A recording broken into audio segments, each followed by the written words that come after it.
Hello students, welcome to the science class. आज हम class 6 का चैप्टर 4 जो कि हम कंप्लीट कर चुके थे उसकी बुक एक्सरसाइज डिस्कस करेंगे। So before starting the exercise let us take an overview of the chapter जो आपने चैप्टर में पढ़ा है।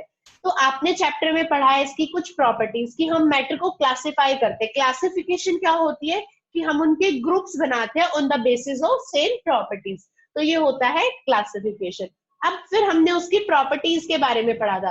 प्रॉपर्टीज था अपीयरेंस एंड टेक्सचर। अपीयरेंस होता है कि कोई चीज दिख के हमें कैसी दिख रही है, वो उसकी अपीयरेंस थी, लुक से कैसी है। टेक्सचर जब आप उसको टच करते हो तो वो आपको रफ फील होती है या स्मूथ होती है। लस्ट्रस मतलब उसमें चमक है या चमक नहीं है, तो उसको हम बोलते हैं लस्टर। स्टेट्स ऑफ मैटर में हमने 3 स्टेट पढ़ी, solid, liquid and gas. Solid tightly packed होते हैं, लिक्विड थोड़ा लूज होते हैं और गैस बहुत ज्यादा लूज होती है। सॉलिबिलिटी जो पानी में डिसॉल्व हो जाए, फॉर एग्जांपल शुगर, वो सॉल्युबल होती है। जो पानी में डिसॉल्व ना हो, फॉर एग्जांपल सैंड, वो इनसॉल्युबल होता है। डेंसिटी, डेंसिटी के बारे में हमने पढ़ा था कि जिनकी डेंसिटी ज्यादा होती है वो पानी में सिंक हो जाते हैं, मतलब डूब जाते हैं, और जिनकी डेंसिटी कम हो जाती है होती है वो पानी में फ्लोट करते हैं, मतलब ऊपर तैरते हैं। उसके बाद हमने पढ़ा था ट्रांसपेरेंसी के बारे में। ट्रांसपेरेंसी होती है जो लिक्विड में से हम बिल्कुल देख सकते हैं उसके पीछे क्या रखा है, तो उसको हम बोलते हैं ट्रांसपेरेंट ऑब्जेक्ट, जिनके हम बिहाइंड भी देख सकते हैं। फॉर एग्जाम्पल आपका जो क्लीन ग्लास होता है या क्लियर वाटर। ओपेक होता है जिनके पीछे आप नहीं देख सकते हो कि उनके पीछे क्या है, जैसे आपकी बुक हो गई, वो कैसी है, ओपेक। ट्रांसल्यूसेंट जिसमें से आप थोड़ा ब्लर ब्लर देख सकते हो, जिनमें से कुछ लाइट पास होती है और कुछ नहीं होती, तो उनको हम बोलते हैं ट्रांसल्यूसेंट। इसका एग्जांपल होता है आपका फ्रॉस्टेड ग्लास। ना उसके अलावा आपने पढ़ा था मिसिबल एंड इमिसिबल लिक्विड्स के बारे में। मिसिबल वो होते हैं जो दोनों लिक्विड आपस में मिक्स हो जाते हैं। फॉर एग्जांपल लेमन जूस अगर हम वाटर में मिक्स करेंगे या मिल्क मिक्स करेंगे, मिल्क मिक्स करेंगे तो वो आपस में मिक्स हो जाते हैं। लेकिन अगर हम ऑयल वाटर में डालते हैं तो ऑयल अपनी लेयर ऊपर अलग से बना लेता है, वो वाटर के साथ मिक्स नहीं होता। तो ऐसे लिक्विड्स को हम बोलते हैं इमिसिबल लिक्विड। गैसेस के बारे में भी आपने पढ़ा था, कुछ गैस वाटर में डिसॉल्व होती है, for example oxygen and carbon dioxide, और कुछ गैसेस आपकी वाटर में डिसॉल्व नहीं होती, फॉर एग्जांपल नाइट्रोजन। तब हम अपनी एक्सरसाइज स्टार्ट करते हैं। Question number first, there are about 118 different types of, 118 हमारे पास क्या है, एलिमेंट्स। तो देयर आर 118 एलिमेंट्स। एलिमेंट्स को ज्वाइन कर करके हम बहुत मिलियंस ऑफ कंपाउंड्स मिक्सचर बना सकते हैं, लेकिन हमारे पास 118 एलिमेंट्स है, जिसमें से 92 नेचुरली मिलते हैं और बाकी हमने लैब्स में, लेबोरेटरीज में साइंटिस्ट ने बनाए हैं। Second, which of the following is not a matter, water, air, sound and fruits. इनमें से कौन सी मैटर नहीं है, तो साउंड। मैटर क्या होता है, जिसका कुछ मास हो और जिसने कोई स्पेस ऑक्यूपाई किया हो, तो साउंड कोई मैटर नहीं है। Classification is grouping things as living and non living. की क्लासिफिकेशन क्या होती है, लिविंग और नॉन लिविंग बताना या लिविंग बताना, बी ऑप्शन की लिविंग बता दो, सी ऑप्शन नॉन लिविंग बता दो कॉमन प्रॉपर्टीज पे, या D grouping living non living या उनकी सेम प्रॉपर्टीज पे। तो डी ऑप्शन ठीक है कि ऑल थिंग्स को, सारी चीजों को हम ग्रुप करते हैं। ऐसा नहीं सिर्फ नॉन लिविंग नॉन लिविंग, हम जो भी चीजें सबको ग्रुप करते हैं उनकी कॉमन प्रॉपर्टीज के हिसाब से, ऐसे ही ग्रुप नहीं कर देते, उनकी कॉमन प्रॉपर्टीज के हिसाब से हम उनको लिविंग और नॉन लिविंग में क्लासिफाई करते हैं। Question number 4, classification is useful because. Classification का यूज है because it makes things look neat and clean, neat and tidy. It makes studying the important properties of things much easier. It helps in the kitchen, it helps in the school library. Classification से kitchen और school library में थोड़ी ना help करता है, ये तो हर जगह हेल्प करता है, मतलब कहीं भी आप यूज करोगे वहां पे आपके वर्क को इजी कर देगा। तो right option is B, it makes studying the properties of things much easier. कि किसी भी आप ऑब्जेक्ट की प्रॉपर्टीज के बारे में पढ़ते हो तो वो आपको इजी बना देगा, उसके बारे में यूज, कि हम उसको यूज कैसे करें, वो कैसा है, उसके बारे में आपको जानने के लिए या उसके यूज को इजी बना देता है। Fifth, which property is common to all matters. कौन सी प्रॉपर्टी सभी में कॉमन है, तो मैंने बताया था कॉमन क्या है कि सभी का मास होता है और सभी स्पेस ऑक्यूपाई करते हैं। तो right answer is C, matter take up space, वो खुद स्पेस ऑक्यूपाई करेंगे और उनका मास होगा। Now question number 6, the state of matter which has a definite shape but not definite volume, जिसकी डेफिनेट शेप हो। तो देखो शेप डेफिनेट सॉलिड्स की होती है, लिक्विड की भी नहीं होती, गैस की भी नहीं होती, लेकिन नो डेफिनेट वॉल्यूम। बट क्या उनकी वॉल्यूम डेफिनेट नहीं होती? सॉलिड्स की डेफिनेट शेप भी होती है और डेफिनेट वॉल्यूम भी होती है। तो ये इसका कोई भी आंसर नहीं है, none of the above, none of these आएगा, डी ऑप्शन। ना ही ये सॉलिड है, ना ही लिक्विड है, ना ही गैस है। Question number 7, a substance exists in the solid state because solid, कोई भी सब्सटेंस है वो सॉलिड में क्यों होता है? क्योंकि उसके जो मॉलिक्यूल्स है वो बहुत ज्यादा टाइटली पैक्ड होते हैं। तो इसका राइट आंसर है B. Question number 8, gases possess neither fixed volume nor fixed shape because gas की ना ही फिक्स शेप होती है ना ही फिक्स्ड वॉल्यूम होती है। ऐसा क्यों? बिकॉज वो बहुत ज्यादा लूजली पैक्ड होते हैं। आपने उनके मॉलिक्यूल्स के स्ट्रक्चर के बारे में पढ़ा था। तो गैस जो होती है वो बहुत ज्यादा लूजली पैक्ड होती है, इसलिए वो ना ही उनकी शेप फिक्स्ड होती है और ना ही volume. Now very short answer questions. Name one natural material we get from trees. कोई एक नेचुरल सब्सटेंस बताओ जो हमें ट्रीज से मिलता है। तो इसका एग्जांपल है आपका वुड। वुड आपका नेचुरल सब्सटेंस है जो कि हमें ट्रीज से मिल रहा है। Second, all matter take up space. What is the name given to the amount of space something takes up? अगर आपने पता है कि आपको पता है कि जैसे कोई भी मैटर है, जैसे आपकी ज्योमेट्री बॉक्स है, कॉपी है, वाटर बॉटल है, उन्होंने क्या है, कोई स्पेस ऑक्यूपाई किया हुआ है, तो उसको हम क्या बोलते हैं? उस मैटर की वॉल्यूम। जितना वो स्पेस ऑक्यूपाई करते हैं वो उसकी वॉल्यूम है। Third, what is the smallest particle of an element cold? Element के स्मॉलेस्ट पार्टिकल को हम बोलते हैं atom. Fifth, fourth, what is the smallest particle of a compound cold? और कंपाउंड के स्मॉलेस्ट पार्टिकल को हम बोलते हैं मॉलिक्यूल। एलिमेंट का स्मॉलेस्ट पार्टिकल एटम और कंपाउंड का smallest particle molecule. Fifth, in the following list circle the one which is not matter.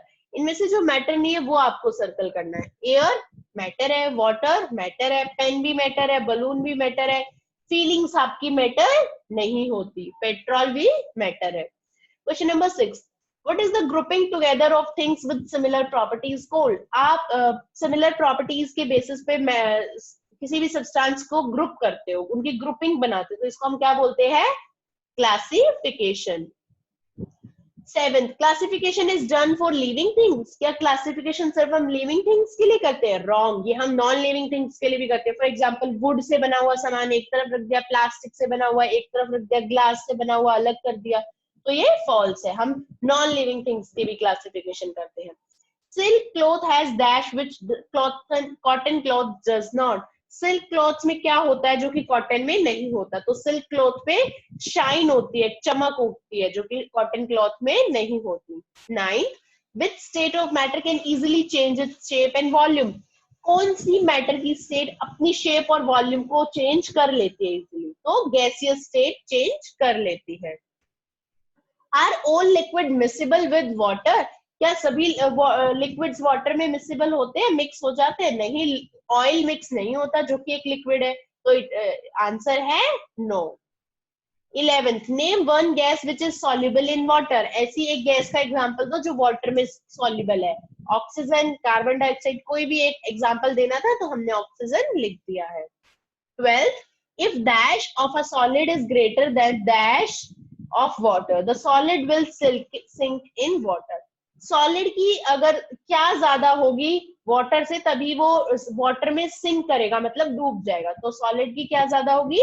Density. अगर किसी सॉलिड की वाटर से ज्यादा होती है तो वो वाटर में सिंक हो जाता है, मतलब डूब जाता है।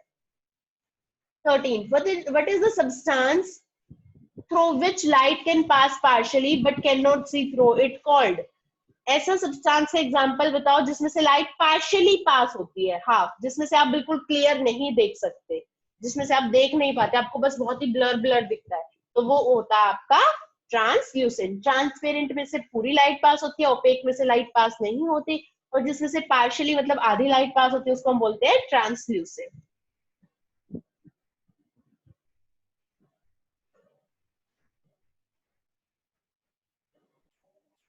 Now, short answer questions. Question number first. List 5 materials list 5 materials, name one thing that is made from each of these. आपको 5 मटेरियल्स बताने हैं और उनसे बनी हुई कोई भी एक चीज का एग्जाम्पल देना है। तो स्टील से बने हुए हम एग्जाम्पल दे सकते हैं, नाइफ, यूटेंसिल्स। वुड से हम यूज करते हैं, चेयर, टेबल बनाते हैं, डोर बनाते हैं, विंडोज में यूज होता है। कॉटन के हम क्लॉथ्स बनाते हैं। पेपर बुक्स में यूज होता है। लेदर की शूज बनाते हैं। तो कोई भी 5 मटेरियल्स के आपको एग्जाम्पल देने थे। Question number second, what is matter? Give 2 example of things that are matter and 2 that are not. तो मैटर क्या होता है? Anything which occupy space and has mass is known as matter. कोई भी ऐसी चीज जिसने स्पेस ऑक्यूपाई किया हुआ है और जिसका कुछ मास है, उसको हम मैटर बोलते हैं। तो कोई भी ऐसी चीजों के एग्जाम्पल जो मैटर है वो है वाटर, एयर, टेबल, कुछ भी लिख सकते हो आप, बुक, पेन। और जो मैटर नहीं है वो है फीलिंग्स। आपको बुरा लग रहा है, अच्छा लग रहा है, ये फीलिंग्स कोई मैटर नहीं है। सिग्नल्स जो होते हैं, साउंड है, ये मैटर नहीं है। Question number third, what is the difference between an element and a compound? Element होता है जो जिसका स्मॉलेस्ट पार्टिकल एटम होता है और जो कि प्योर होता है। कंपाउंड होता है जिसका स्मॉलेस्ट पार्टिकल मॉलिक्यूल होता है। एलिमेंट्स है जैसे कि आयरन एटम, ठीक है ना, आयरन का एटम। तो आयरन देखो उसमें प्योर आयरन ही है, लेकिन अगर वाटर में लू तो वाटर के अंदर हाइड्रोजन भी है, ऑक्सीजन भी है, तो ये आपका कंपाउंड हो जाता है। Question number 5, what do you mean by texture? Texture से आप क्या समझते हैं? तो टेक्सचर होता है जो हमें टच करके फील करते हैं, जो हम ऑब्जेक्ट को, कि वो रफ है या स्मूथ है, वो आपका टेक्सचर होता है। फॉर एग्जाम्पल, अगर हम कॉटन को या सिल्क को टच करेंगे तो आपको स्मूथ फील होता है। अगर आप जूट को या वूल को टच करोगे, वूलन क्लॉथ को, तो वो रफ फील होता है। और कॉटन और सिल्क जो है स्मूथ होते हैं।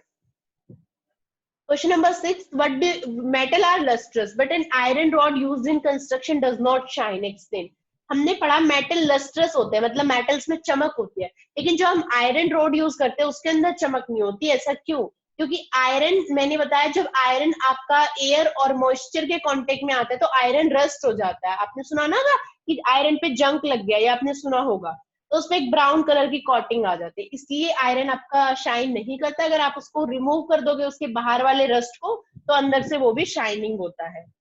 7, how can you make paper translucent? आप पेपर को ट्रांसल्यूसेंट कैसे बना दोगे? पेपर ओपेक होता है, उसमें से आप क्लियरली पीछे का नहीं देख सकते, लेकिन अगर हम उस पर ऑयल ड्रॉप्स डाल दे, जैसे आप खाना खाते हो, कई बार लगते हैं ना ऑयल के हाथ लग जाते हैं, तो वो जो आपका पेपर होता है वो थोड़ा ट्रांसल्यूसेंट हो जाता है। तो अगर आप पेपर पे ऑयल डाल दोगे तो वो ट्रांसल्यूसेंट हो जाएगा। Question number 8, there are only about 118 different kinds of atoms या elements but millions of compounds. Explain. आपके पास सिर्फ 118 एलिमेंट्स है बट कंपाउंड्स बहुत सारे हैं। जैसे हमारे पास सिर्फ 26 लेटर्स है इंग्लिश में, लेकिन आप उनको ज्वाइन करके बहुत सारे वर्ड्स बना सकते हो और वर्ड से आप बहुत सारे सेंटेंस बना सकते हो। ऐसे ही हम एलिमेंट्स को ज्वाइन करके बहुत सारे वर्ड्स बना लेते, बहुत सारे कंपाउंड्स बना लेते। इसलिए हमारे पास सिर्फ 118 एलिमेंट्स है, लेकिन कंपाउंड्स मिलियंस है, क्योंकि वो एलिमेंट से जुड़ के बने हैं। Now long question answers. First, what is classification, how is it useful? Classification क्या होता है? क्लासिफिकेशन होता है किसी भी सब्सटेंस को ग्रुप कर देना, जैसे लिविंग और नॉन लिविंग को ग्रुपिंग कर देना उनकी on the basis of similar properties. ये हमारे लिए यूजफुल क्यों है? क्योंकि ये किसी भी सब्सटेंस की प्रॉपर्टीज को समझने के लिए उसको इजी बना देता है और उसके यूज को भी इजी बना देता है। जैसे हम अगर लाइब्रेरी में जाते हैं तो हमें पता है इंग्लिश की बुक इधर रैक में मिलेगी, हिंदी की बुक इधर मिलेगी, तो हमारे वर्क को ये इजी कर देता है। Question number 2, there can be several level of classification. Explain reference to the classification of living organisms. आप लिविंग ऑर्गेनिज्म का एग्जांपल लेके हमें क्लासिफिकेशन समझाना है। तो क्लासिफिकेशन हमने लिविंग ऑर्गेनिज्म को किया, प्लांट्स और एनिमल्स को। प्लांट्स को हमने फर्दर क्लासिफाई कर दिया जिनके फ्लावर है और जो नॉन फ्लावरिंग प्लांट्स है। एनिमल्स को भी ऐसे ही हम फर्दर क्लासिफाई कर सकते हैं, इंसेक्ट्स में, फिशेस में, बर्ड्स में, मैमल्स में। तो ऐसे ही हम क्या करते जाते हैं, फर्दर क्लासिफाई करते जाते हैं। Question number 3, name the 3 states of matter. In what ways are they different from each other? 3 state matters की क्या होती है, सॉलिड, लिक्विड एंड गैस। इनके बीच में डिफरेंस बताना है। सॉलिड की डेफिनेट शेप होती है, वॉल्यूम होती है। लिक्विड्स की डेफिनेट, लिक्विड की जो शेप है वो चेंज होती रहती है लेकिन वॉल्यूम सेम रहती है। गैस में ना ही शेप सेम रहती है ना ही वॉल्यूम। स्पेस, सॉलिड्स आपके टाइटली पैक्ड रहते हैं, लिक्विड आपके लेस टाइटली पैक्ड, और गैस आपके फार अपार्ट। गैस के पार्ट मॉलिक्यूल्स के बीच में बहुत स्पेस होता है। Force of attraction, solid tightly packed है तो वहां पे फोर्स भी ज्यादा है, लिक्विड में इतना ज्यादा स्ट्रॉन्ग नहीं होता, और गैसेस में बिल्कुल ना के बराबर आपका फोर्स होता है। Now question number 4th, how does sugar dissolve in water? Sugar आपकी कैसे डिजोल्व होती है वाटर के अंदर? व्हेन, जब आप शुगर डालते हो पानी के अंदर, तो आप उसको जब स्टर करोगे, उसको डिजोल्व करोगे, तो उसके मॉलिक्यूल्स क्या होते हैं, ब्रेक हो जाते हैं। और जब आप उसको कॉन्टिन्यूसली स्टर करते रहोगे तो उसके मॉलिक्यूल्स बहुत स्मॉलर स्मॉलर पार्ट्स में ब्रेक हो जाते हैं कि आप उनको इंडिविजुअली नहीं देख पाते। तो उसको हम बोलते हैं कि जो शुगर है वो पानी में डिजोल्व हो गई, सॉल्युबल है। Question number 5, define density, how is it related to the floating and sinking in water? Density क्या है और ये कैसे रिलेट करके कि कोई ऑब्जेक्ट फ्लोट करेगा या सिंक करेगा, मतलब डूब जाएगा या उसके ऊपर तैरेगा। तो डेंसिटी आपकी होती है मास पर यूनिट वॉल्यूम, की किसी ऑब्जेक्ट में वॉल्यूम के कंपैरेटिवली कितना मास है। फॉर एग्जांपल मैंने आयरन वुड दोनों के सेम पीसेस लिए हैं, सेम साइज के, लेकिन आयरन में मास ज्यादा होगा, आयरन का पीस भारी होगा ना ज्यादा आपके वुड से, तो वो क्या है, उसकी डेंसिटी ज्यादा है, मतलब उसमें मास पर यूनिट वॉल्यूम ज्यादा है। तो डेंसिटी होता है आपका मास पर यूनिट वॉल्यूम। अगर कोई ऑब्जेक्ट, उसकी डेंसिटी ज्यादा होगी पानी की डेंसिटी से, तो वो डूब जाएगा। फॉर एग्जाम्पल आयरन, मतलब सिंक हो जाएगा। लेकिन अगर उसकी डेंसिटी कम होगी आपकी वाटर की डेंसिटी से, तो वो फ्लोट करेगा पानी के ऊपर। फॉर एग्जाम्पल वुड या आपका कॉटन, अगर कॉटन को आप वैक्स पेपर के ऊपर रख के करो तो। Question number 6, what is the difference between miscible and immiscible liquids? Give one example. miscible और immiscible liquids में क्या एग्जांपल है? miscible वो जो एक दूसरे में पूरी तरीके से मिक्स हो जाता है, और immiscible वो जो एक दूसरे में मिक्स नहीं होते, दो लिक्विड जो आपस में मिक्स नहीं होते। miscible का एग्जांपल है मिल्क एंड वाटर, आपस में मिल्क मिक्स हो जाएंगे। इमिसिबल का एग्जांपल है ऑयल और वाटर, कभी मिक्स नहीं होंगे, ऑयल हमेशा ऊपर रह जाएगा, वाटर नीचे हो जाता है। Question number 7, what is the difference between a transparent and opaque object? Give two example of each. Transparent क्या होता है, जिसमें से पूरी लाइट पास हो जाती है, जितनी भी लाइट उसके ऊपर फॉल हुई है, तो मतलब हम उसमें से आर पार आपको उसमें से उसके बिल्कुल बियॉन्ड भी दिखता है। लेकिन ओपेक क्या होता है, जिसमें से लाइट पास नहीं होती, तो आप उसके पीछे जो ऑब्जेक्ट रखा है उसको नहीं देख सकते। ट्रांसपेरेंट का एग्जाम्पल है आपके पास ग्लास, एयर, एयर के थ्रू आप देख पाते हो ना, आपके चारों तरफ एयर है, क्लियर वाटर या प्योर वाटर। और आपका ओपेक का एग्जांपल है वुड, आयरन, ब्रिक्स, या आपकी बुक ले लो, उसके पार उसके बियॉन्ड भी कोई ऑब्जेक्ट रखा है तो आप नहीं देख सकते। तो ये होता है ट्रांसपेरेंट एंड ओपेक के बीच में आपका डिफरेंस।